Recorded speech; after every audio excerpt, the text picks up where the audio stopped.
It's 1942. Germany controls Europe from the Atlantic to the gates of Moscow. The Wehrmacht advanced within sight of the Kremlin in 1941 before Soviet counteroffensives drove them back. France, Poland, Yugoslavia, Greece, all crushed within weeks. U-boats are bleeding Allied convoys across the Atlantic. But now, Germany is locked in a war of attrition it can't win. The Eastern Front has stalled. Millions of men tied down on a front stretching thousands of miles. So here's the question people asked then, and still ask now: what if Germany tried to invade the United States? This wasn't pure fantasy. German naval staff conducted theoretical assessments of transatlantic operations in 1940 to 41. They calculated distances, troop requirements, fleet composition. The conclusion appeared in a single line of a staff report: operationally infeasible. Not difficult, but infeasible. Here's the problem they faced. America sits 3,000 miles across an ocean Germany doesn't control, defended by a navy Germany can't match, backed by factories that outproduce the entire Axis combined. D-Day, the largest amphibious invasion in history, required 2 years of planning, complete air superiority, and 5,000 ships to cross 21 miles of water.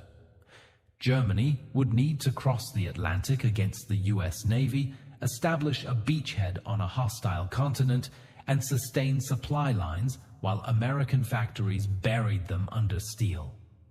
The math doesn't work. The logistics don't work. The strategy doesn't work. German planners knew this, but Hitler overruled his generals before: Norway, France, the Soviet Union. Willpower over logistics. What if he ordered the invasion anyway? Here's what happens when ideology meets the Atlantic Ocean.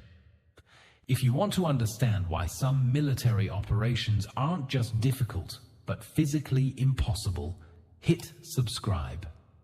This channel breaks down the logistics and systems that actually decide wars. Before Germany lands a single soldier on American soil, they have to cross the Atlantic Ocean, and they can't. In 1942, German U-boats are devastating Allied merchant shipping. Hundreds of cargo vessels sunk. Convoy routes disrupted. The Battle of the Atlantic is Germany's one effective naval strategy. But submarines don't transport armies. They sink isolated ships. They can't escort invasion fleets, can't provide air cover, can't fight organized naval task forces. And that's what's waiting in the Atlantic, the United States Navy. After Pearl Harbor, America still fields more capital ships than Germany built in the entire war. 13 battleships operational, with more under construction. At any given moment in 1942, at least 3 fleet carriers are at sea: Enterprise, Saratoga, and others rotating through repairs, each carrying 80 aircraft. Dozens of cruisers and over 100 destroyers. Germany has 2 operational battleships: Tirpitz, hiding in Norwegian fjords to avoid British bombers, and Scharnhorst, relegated to convoy raiding. No aircraft carriers. Graf Zeppelin construction was permanently halted in 1943, never to be completed. 3 heavy cruisers: Prinz Eugen, Admiral Hipper, and Admiral Scheer. 17 destroyers. The Kriegsmarine was never designed to control oceans. It was built for coastal defense and commerce raiding, not fleet actions against peer navies. Now imagine assembling an invasion fleet. Hundreds of troopships carrying millions of soldiers. Cargo vessels loaded with tanks, trucks, artillery, ammunition, fuel, food. Every ton of supplies for the entire campaign crossing an ocean the Americans control.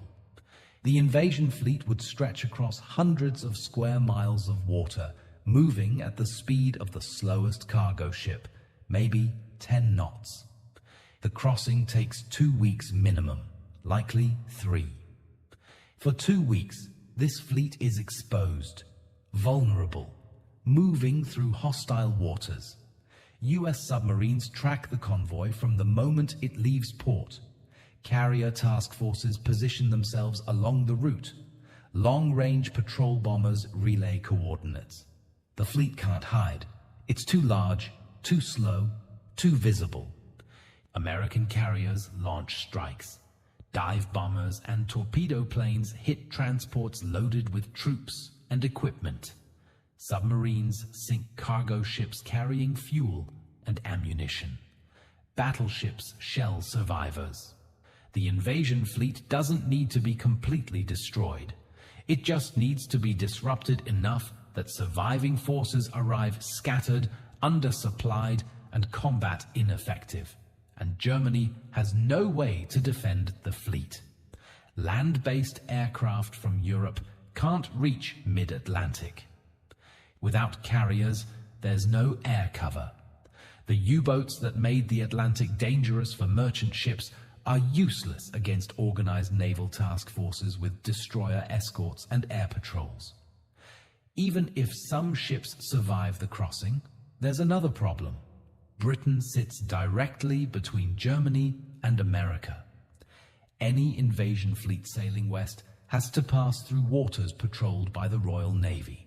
Still one of the largest fleets in the world, now operating from bases Germany can't neutralize. British submarines, surface raiders, and bombers get a second chance to tear apart what the Americans missed.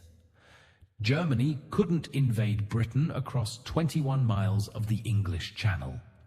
Operation Sea Lion, the planned invasion of Britain, was cancelled because German planners knew they couldn't achieve air superiority over the Channel or protect invasion barges from the Royal Navy. If Germany can't cross 21 miles to invade an island, they're not crossing the Atlantic to invade a continent. The fleet never reaches America. Most of it sinks. The survivors scatter. The invasion fails before it begins. But let's say a miracle happens. Some ships make it through. German forces reach the American coast and establish a landing zone. Now, the real problems start. German doctrine relies on blitzkrieg, rapid mechanized advances using concentrated armor, air superiority, and operational surprise. None of that exists in America. German forces land with whatever survived the crossing. A few hundred tanks if they're lucky, limited ammunition, fuel reserves measured in days, not weeks. No supply depots, no captured infrastructure, no railroads already built to move reinforcements. Everything they need has to be shipped from Europe across an ocean under constant attack. Meanwhile, American forces converge from every direction. Troops stationed along the East Coast mobilize immediately. National Guard units activate, factories shift to wartime production within days. The invasion zone becomes a killing field. American artillery, already the most lethal in the world, concentrates fire on the beachhead. Battalions coordinate time-on-target strikes so shells land simultaneously. Offshore, Navy cruisers use proximity-fused anti-aircraft shells to destroy any Luftwaffe aircraft attempting to support the landing. The Luftwaffe can't reach America from Europe. American P-38s and P-47s control the skies. Without air cover, German armor is defenseless. American dive bombers destroy tanks faster than ships can deliver replacements. Within a week, fuel shortages cripple German mechanized units. Tanks sit immobile, trucks stop running. American forces contain the beachhead and let logistics do the killing. But let's say Germany pushes inland anyway. They capture a port, establish supply lines, dig in for a long campaign. The fuel crisis only gets worse. Wars run on oil. Germany produces 6 million tons of synthetic fuel annually. America pumps 180 million tons, 30 times German production. German commanders identify the obvious solution: raid American fuel depots. Operations in Virginia and Maryland succeed. They seize thousands of barrels of gasoline, enough to keep panzers running for days, maybe a week. But American fuel is refined for high compression engines. German tanks and trucks run on lower octane fuel. The engines knock, overheat, break down. Mechanics jury-rig mixtures, but performance degrades. And the raids don't solve the fundamental problem. Fuel consumption outpaces captured supplies. Every raid draws German armor deeper into American territory, stretching logistics even thinner. American forces adapt. They retreat and destroy depots before German units arrive. Scorched earth. Nothing left to capture. Within a month, German tanks become pillboxes. Trucks get stripped for parts. German infantry divisions, 80% horse-drawn, not mechanized, lose mobility without fodder and captured transport. And then there's the scale problem. America is 3.8 million square miles. To actually win, Germany needs to capture territory from the Atlantic to the Pacific. A population of 130 million. For context, Germany advanced 1,000 miles into the Soviet Union in 1941 and stalled at Moscow. That was with land supply lines and captured railroads. In America, every gallon of fuel crosses the Atlantic gauntlet. Every artillery shell, every replacement soldier. The deeper Germany advances, the more unsustainable their position becomes. American strategy becomes obvious. Trade space for time. Fall back to the Appalachian Mountains. Force Germany to attack fortified ridgelines while American production ramps up. Let German supply lines stretch until they snap. Meanwhile, factories back home remain untouched. Detroit keeps building tanks. Pittsburgh keeps producing steel. Texas oil derricks keep pumping fuel that moves by pipeline, not convoy. America replaces combat losses faster than Germany can inflict them. A destroyed Sherman is replaced within a week.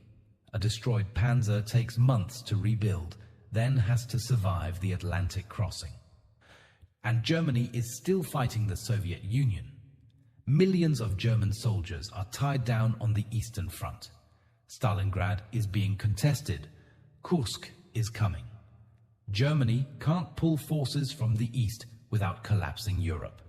The moment German forces are committed to America, Britain launches offensives into occupied France. With German divisions stuck overseas or dead in the Atlantic, France is defended by second-rate units. In the east, the Soviets push toward Berlin. Germany loses Europe while their army starves on the American East Coast. Even if Germany survived the beachhead, the fuel crisis, the geography, and the two-front nightmare, there's one final reality they can't escape. American industrial production operates on a scale Germany can't match. American shipyards produce Liberty ships in 5 to 10 days. Ford builds B-24 bombers at 1 per hour. Sherman tanks roll off assembly lines at 2,500 per month. Germany's entire industrial base produces 150 bombers and 300 panzers monthly. The production gap is a chasm. Every German soldier killed in America is gone forever. Every American soldier killed is replaced by 10 more from training camps across the country. Germany doesn't lose because their soldiers aren't good enough. They lose because industrial capacity determines modern war, and America's industrial capacity is untouchable. By late 1942, the invasion force, if any survived the Atlantic crossing, is cut off, immobile and surrounded. No fuel, no supplies, no reinforcements, Europe collapsing behind them. The pocket surrenders or dies. The invasion doesn't just fail, it accelerates Germany's defeat. German military planners never seriously pursued an American invasion. Hitler's strategic vision focused on continental Europe, Lebensraum, living space in the East, conquering the Soviet Union for resources and the destruction of Bolshevism. That was the war Germany planned to fight. Invading America served no strategic purpose. Germany's war aims didn't require conquering the United States. They required controlling Europe and defeating the USSR before American industrial power could be brought to bear. Germany's actual strategy against America was defensive. Use U-boats to disrupt Atlantic shipping, delay American reinforcements reaching Europe, and hope Britain and the Soviet Union collapsed before American mobilization reached full capacity. That strategy failed. By 1943, Allied convoys were crossing the Atlantic safely. By 1944, millions of American troops were in Europe. By 1945, Germany was defeated. An actual invasion would have failed faster and more catastrophically. So, what if Germany invaded America? The invasion fleet sinks in the Atlantic before reaching the coast. If survivors land, they're surrounded and destroyed within weeks. Fuel runs out. Supplies stop. American production buries them. Meanwhile, Germany's position in Europe disintegrates. Britain invades France. The Soviets push toward Berlin. The war ends faster, with Germany losing more decisively. This isn't about American exceptionalism. It's about physics, mathematics, and logistics. Germany in 1942 had superior tactics, the best trained soldiers in the world, and effective doctrine. None of it mattered. You can't invade a continent-sized industrial superpower across an ocean you don't control with a navy that doesn't exist. America had twice Germany's population, 3 times the industrial output, 30 times the oil production, and 3,000 miles of ocean as a defensive moat. When logistics, geography, and industrial capacity are stacked against you, tactical brilliance becomes irrelevant. Some military operations aren't difficult or risky. They're impossible. Germany invading America was one of them. Could Germany have done anything differently? Or was this always hopeless from the start? Drop your thoughts in the comments. Thanks for watching.